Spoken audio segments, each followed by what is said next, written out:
সন্মুখত সোণোৱাল স্বায়ত্তশাসিত পৰিষদৰ নিৰ্বাচনৰ পূৰ্বে টিংখাঙৰ একাংশ লোকৰ মাজত হাহাকাৰ ভোটাৰ তালিকাত বহু ভোটাৰৰ নাম সন্নিবিষ্ট নোহোৱাৰ অভিযোগ ভোটাৰ তালিকা প্ৰস্তুতত বিসংগতি হোৱাৰ অভিযোগ উত্থাপন হৈছে সোণোৱাল কছাৰী স্বায়ত্তশাসিত পৰিষদৰ নৱগঠিত 17 নং বামুণবাৰী সমষ্টিত বহু লোকৰ নাম বাদ পৰাৰ অভিযোগ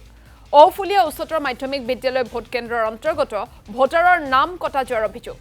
দিৰৈয়ালিৰ কিনাৰ আৰু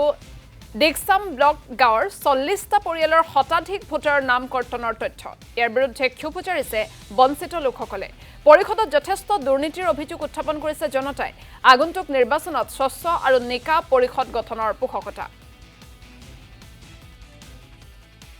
আসলতে আমি জানিবলৈ পাৰিছো বিগত সময়ত এই গাঁওখনে আসলতে ভোট দিছিল আমিয়ে ভোট দিছিল তো আমি অনুৰোধ কৰিব বিচাৰিছো কাৰ ভুলৰ কাৰণে বুলি ক'লে এইটো কথা হ'ব যে ইয়াত যিসকল দায়িত্বক মানে নিয়স্ত কৰিছিল সেই ব্যক্তিসকলে যদি তেখেতসকলৰ দ্বাৰা এই কামখিনি সম্পূৰ্ণ হোৱা নাছিল তেখেতসকলক যিকেইখন টেবুলৰ অধিকাৰী তেখেতসকলক আসলতে ইয়াত দায়িত্ব দিছিল তেখেতসকলৰ পৰা মানে পৰামৰ্শ লৈ এইখিনি কেনেকৈ উঠাব লাগিছিল আমি শুনিবলৈ পাইছোঁ এতিয়া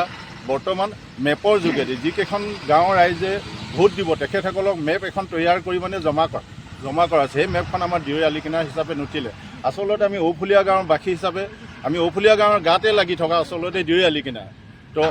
অংশীদাৰ গাঁও হিচাপে আমি হ'ব লাগিছিলে সেইকাৰণে আমি চৰকাৰক অনুৰোধ কৰিব বিচাৰিছোঁ আৰু এই চেগতে আমি জিলাৰ উপায়ুক্ত মহোদয়ক দৃষ্টিগোচৰ কৰিবলৈ বিচাৰিছোঁ তেখেতসকলে আমাক এই ব্যৱস্থাটো কৰি দিয়ক ভোট দিয়াটো ডাঙৰ কথা নহয় আসলতে এই ব্যৱস্থাটোৰ যোগেদি আমাৰ সোণোৱাল কছাৰী যিখিনি আমাৰ বেনিফিচাৰী সেই বেনিফিচাৰীখিনিও যথেষ্টখিনি পিছ পৰি যাব যিহেতু এই ব্যৱস্থাটোৰ যোগেদি আমাৰ সোণোৱাল কছাৰীসকলে খেতি সঁজুলিৰ পৰা অন্যান্য ঘৰৰ টিঙৰ চালিৰ পৰা আদি কৰি অন্যান্য সা সঁজুলি পায় আসলতে সেইখিনিৰ পৰা বঞ্চিত হ'ব সেইকাৰণে আমি আসলতে আজি ক্ষোভিত বুলি আমি কাক ক'ম কাক ক্ষোভিত হ'ম কাৰ ওপৰত সেইকাৰণে আমি অনুৰোধহে কৰিব বিচাৰোঁ আৰু এটা গতিকে আমি পুনৰবাৰ মুখ্যমন্ত্ৰী মহোদয়ক আমি অনুৰোধ কৰিছোঁ যে এই বাদ পৰা যিখিনি সমষ্টিত যিখিনি লোক আৰু যিখিনি গাঁও অন্তৰ্ভুক্ত কৰি দিব লাগে আৰু তেখেতসকলক 25 চনত ইলেকশ্যন নে 26 চনৰ